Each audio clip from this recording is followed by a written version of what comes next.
అలా చెప్పండి, ఈ కుటుంబ ప్రభుత్వం వచ్చిన తర్వాత నిరుద్యోగ యువతకి ఏం ఉద్యోగాలు ఇవ్వట్లేదని చెప్పి గత ప్రభుత్వం ఏదైతే ఉందో జగన్మోహన్ రెడ్డి గారు కానీ వాళ్ళ పార్టీ కానీ అంటా ఉంది, దాన్ని ఎలా చూస్తుంది? అసలు జగన్మోహన్ రెడ్డి గారు అధికారంలోకి రావడానికి కారణం ఆయన తెచ్చినటువంటి ప్రాపగెండా.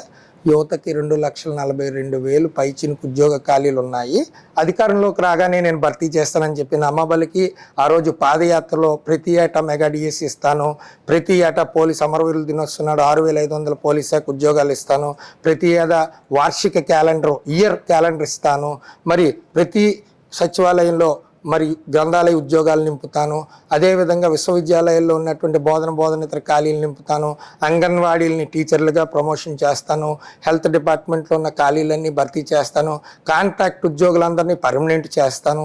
ఇలాగ అనేక రకాల నమ్మకాలను కలిగించి నిరుద్యోగ యువతని పూర్తిగా మోసగించినటువంటి మరి జగన్మోహన్ రెడ్డి ఒకే ఒక నోటిఫికేషను, సచివాలయ నోటిఫికేషన్ ఇచ్చాడు. దానికి కూడా ఎక్కడ రోస్టర్ అమలు చేయలేదు.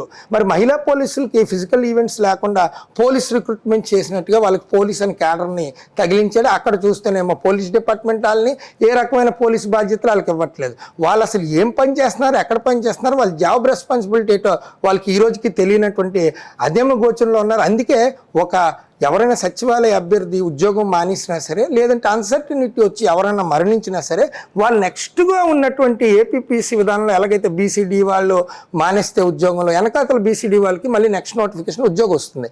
కానీ మన సచివాలయ రిక్రూట్మెంట్లో ఎవరైనా మానేస్తే వెనకాతల నోటికి రిక్రూట్మెంట్ వచ్చినటువంటి దాఖలాలు చూపించండి. కలెక్టర్లు అందరూ రిక్రూట్మెంట్ చేశారు కదా, డిస్ట్రిక్ట్ సెలక్షన్ కమిటీ అని చెప్పి జగన్ గారి హయాంలో. ఒకసారి ఏ జిల్లా కలెక్టర్ అయినా దీని మీద ప్రెస్ మీట్ పెట్టి సచివాలయ ఉద్యోగస్తుడు జగన్మోహన్ రెడ్డి గారి టైంలో రిక్రూట్ అయిన వాళ్ళు మానేస్తే వెనకాతలు ఉన్న సేమ్ రిజర్వేషన్ కేటగిరీ వాళ్ళకి మేము ఉద్యోగాలు నింపుతాం, ఎప్పుడు నింపుతాం అనేది ఏ కలెక్టర్ అయినా సరే స్పష్టత చేసి నిరూపించగలరా? నిరూపించలేరు. ఎందుకంటే ఎక్కడా కూడా వీళ్ళకి ఏ రకమైనటువంటి మార్గదర్శకాలు జగన్మోహన్ రెడ్డి గారు ఇవ్వలేదు. ఇచ్చి ఉన్నట్లయితే ఏపీపీఎస్సీ ద్వారా దాన్ని కండక్ట్ చేసి ఉండేవాళ్ళు కదండి. దాంట్లో కూడా మరి ఎవరు కూడా పరీక్ష పాస్ అవ్వలేనటువంటి అంత కఠినంగా ఇచ్చి అంటే వాళ్ళందరూ ముండిపోతే ఆటోమేటిక్గా నేను ఇచ్చాను మీరు పాస్ అవ్వలేదని చెప్పడానికి కూడా డ్రామాలు ట్రై చేశారు. అప్పుడు నేను గట్టిగా అదిరించి బెదిరించి ఏపీ నిరుద్యోగ రాష్ట్ర అధ్యక్షుడిగా సమయ హేమంత్ కుమార్ గుర్తుపెట్టుకుని ఆ రోజు పేపర్లు మీరు చెక్ చేయండి, గట్టిగా నిలదీస్తే గ్రేస్ మార్కులు ఇచ్చారు, 15 గ్రేస్ మార్కులు మొత్తం అందరికీ. మరి ఇదే పోలీస్ రిక్రూట్మెంట్ చేశాడు, అన్ని తప్పులు ఉన్నాయి, కానిస్టేబుల్ గ్రేస్ మార్కులు ఇవ్వలేదు. ఆయన హయాంలో పరీక్ష పెట్టలేపాడు, ఒక్క డిఎస్సి ఉద్యోగం నింపలేపాడు. మరి చంద్రబాబు నాయుడు గారికి ఏమో మీరు 7,000 డిఎస్సి ఇస్తారా, 23,000 ఖాళీలు ఉన్నాయని చెప్పి ఆయన పాదయాత్రలో చంద్రబాబు నాయుడు గారిని ప్రశ్నించాడు. చంద్రబాబు నాయుడు గారు 50,000 డిఎస్సి ఇచ్చినటువంటి చరిత్ర అయింది. అటువంటి చంద్రబాబు నాయుడు గారిని ఆయన ప్రశ్నించాడని అంటే మరి ఈయనేదో చాలా గట్టిగా మరి నిరుద్యోగతకి ఏదో అనుకున్నాం. కోవిడ్ సమయంలో అయితే మరి స్కూల్ ఫీజులు తగ్గిస్తాం, 30% రాయితీ ఇచ్చేస్తామని చెప్పేశాడు ఆయన. ఎక్కడ ఎవరికి ఏమి ఇవ్వలేదు. 9 నెలలు ఉద్యమం చేశాను నేనే, తల్లిదండ్రులు అందరూ అడిగితే కేసులు పెట్టాడు తప్ప ఎవరికి ఏమి చేయలేకపోయాడు. కానీ మీరు అంటున్నారు కేసులు పెట్టాను, గతంలో కూడా మీరు చాలా మంది చేయలేని పరిస్థితులు ఉన్నారు. ఈ రోజు కూడా వాళ్ళు అబండాలు ఉమ్మడి ప్రభుత్వం మీద చెబుతా అన్నాడు.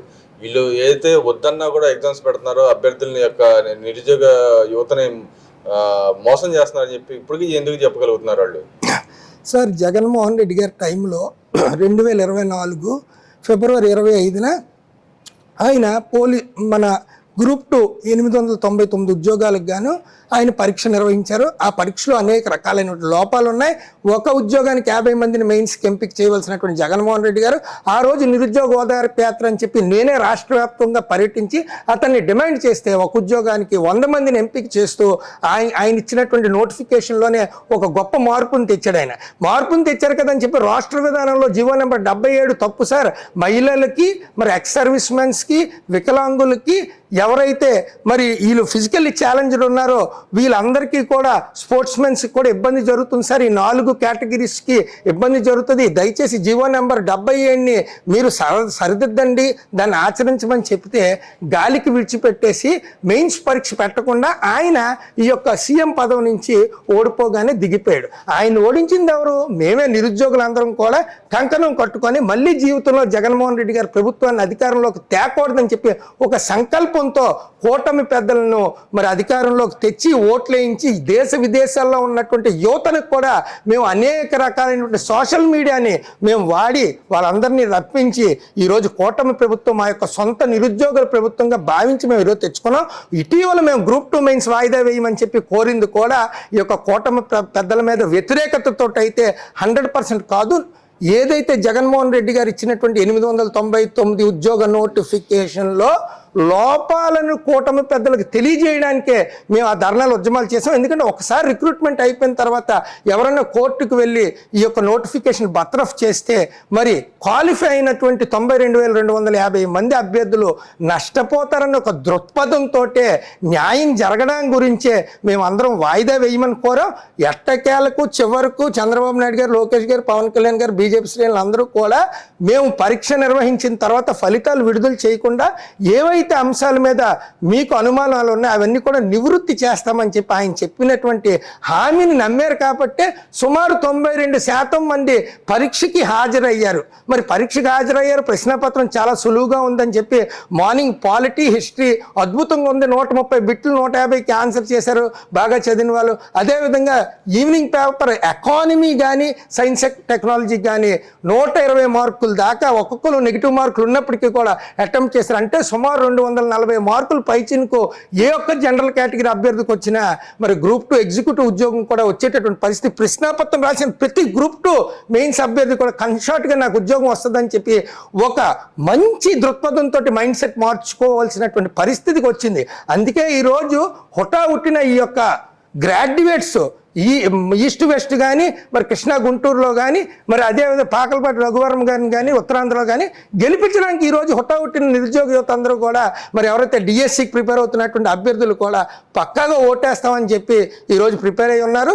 తప్పకుండా నిరుద్యోగులు చంద్రబాబు నాయుడు వెంటే ఉంటాం. మాకు గతంలో 50,000 డిఎస్సి ఇచ్చినటువంటిది చంద్రబాబు నాయుడు. అయితే చంద్రబాబు నాయుడు గారి మీద కూడా ధర్నాలు ఉద్యమాలు చేస్తాం. ఎందుకంటే అతను మాకు పని చేసి పెడతాడు. మీరు జగన్మోహన్ రెడ్డి గారి హయాంలో చూడండి, ఒక్క ధర్నా ఒక్క ఉద్యమం భారీ ఎత్తున మేము చేయలే. ఎందుకంటే అతను ఏం చేయడు, అతనికి అసలు నాలెడ్జే లేదు.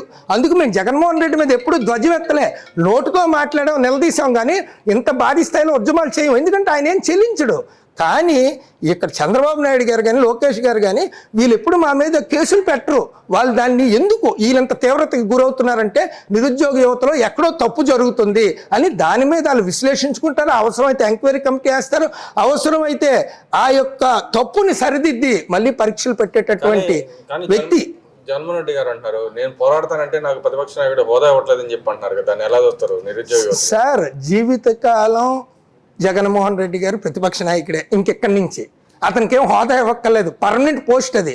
ఎందుకంటే మేమైతే జగన్మోహన్ రెడ్డి గారికి ఎన్నడూ ఎప్పటికీ కూడా ఆయన ప్రభుత్వానికి కానీ ఆల్ నాయకులకు కానీ మేమైతే ఓట్లేయం, నిరుద్యోగులుగా మేమైతే ఓట్లేయం, విద్యార్థులుగా మేమైతే ఓట్లేయం. ఎందుకంటే మాకు బాగా బుద్ధి చెప్పాడు ఆయన. అడిగిన ప్రతి ప్రశ్నకి ఒక కేసు పెట్టాడు మా మీద. అడిగిన ప్రతి దానికి ఒక్కరోజు కూడా ఒక్క జవాబు మాకు వాళ్ళ యొక్క నాయకుల దగ్గర నుంచి రాలేదు. వాళ్ళ పార్టీ ఆయన ఎవరు, మన ఎవరి పేరు, కన్నబాబు, కురసాల కన్నబాబు గారు ప్రభుత్వం మీద వ్యతిరేకత అయిపోయారు నిరుద్యోగులు అని చెప్పి నిన్న మొన్న విశాఖపట్నంలో ప్రెస్ మీట్ పెడుతున్నారు. కూటమి మీద వ్యతిరేకలు నిరుద్యోగులు అయ్యారు, అప్పుడే వీళ్ళకి వ్యతిరేకత వచ్చిందని. ఎవరు కూడా కూటమి ప్రభుత్వం మీద ఏ నిరుద్యోగ వ్యతిరేకంగా లేరు. వ్యతిరేకత ఉందో లేదో మీరు మార్చి 3వ తారీఖున ఈ యొక్క పట్టభద్రులు 2 ఎమ్మెల్సీలు మరి టీచర్స్ ఎమ్మెల్సీ, మెయిన్గా పట్టభద్రుల ఎమ్మెల్సీ మీరు రిజల్ట్ చూసుకోండి ఎంత అత్యధిక మెజార్టీతో ఆల్పాటి రాజా గారిని మరి పి రాజశేఖర్ గారిని ఈస్ట్ వెస్ట్ గోదావరిలో మేము గెలిపిస్తాం. చూడండి, దాన్ని బట్టి నిరుద్యోగులు కూటమికి వ్యతిరేకులు అయ్యారా, జగన్మోహన్ రెడ్డికి వ్యతిరేకులు అయ్యారా అనేది మీకే అర్థం అవుద్దని చెప్పి బహిరంగంగా నేను ఈరోజు ఏపీ నిరుద్యోగ చేసి రాష్ట్ర అధ్యక్షుడు సమయ హేమంత్ కుమార్గా ఛాలెంజ్ ఇస్తున్నాను. ఈరోజు మరి ఎవరైతే ఆయన కురసాల కన్నబాబు గారు ఉన్నారో ఆయనకి మీరు దమ్ముంటే మార్చి 3వ తారీఖున మీరు నాతో డిబేట్కి రండి. మీరు నాకు డిబేట్ వచ్చి మీరు ఎవరికి వ్యతిరేకులు అయ్యారో మీరు నిరూపించుకోండి. మీ దగ్గరికి వచ్చో ఎన్నోసారి పోలీస్ కానిస్టేబుల్ పరీక్షలు తప్పులు ఉన్నాయి సార్ అని అంటే, తప్పులున్నాయా? చెప్తానైతే జగన్ గారికి చెప్తాను, విజయసాయి రెడ్డికి చెప్తాను, ఎవరు పెద్దిరెడ్డి రామచంద్రారెడ్డికి చెప్తాను, వైవి సుబ్బారెడ్డికి చెప్తాను. ఇప్పుడు వాళ్ళని వేయమనండి మీకు ఓట్లు. ఈ ప్రతిపక్షంలో ఉన్న వాళ్ళని అధికారంలోకి ఆ నలుగురు వచ్చి మిమ్మల్ని కూర్చోపెడతారు.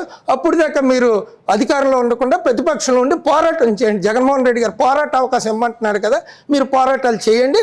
మీ పోరాటాలకు చెల్లించినటువంటి యువత కానీ నిరుద్యోగులు కానీ ఎవరైనా ఉంటే వాళ్ళతో కలిపి మీరు రేపు పొద్దున అధికారంలోకి రండి. అది కూడా నేను ఓపెన్ ఛాలెంజ్ చేస్తాను. మీరు వైసీపీలో ఉన్నంత కాలం మీకు అధికారం రాదు.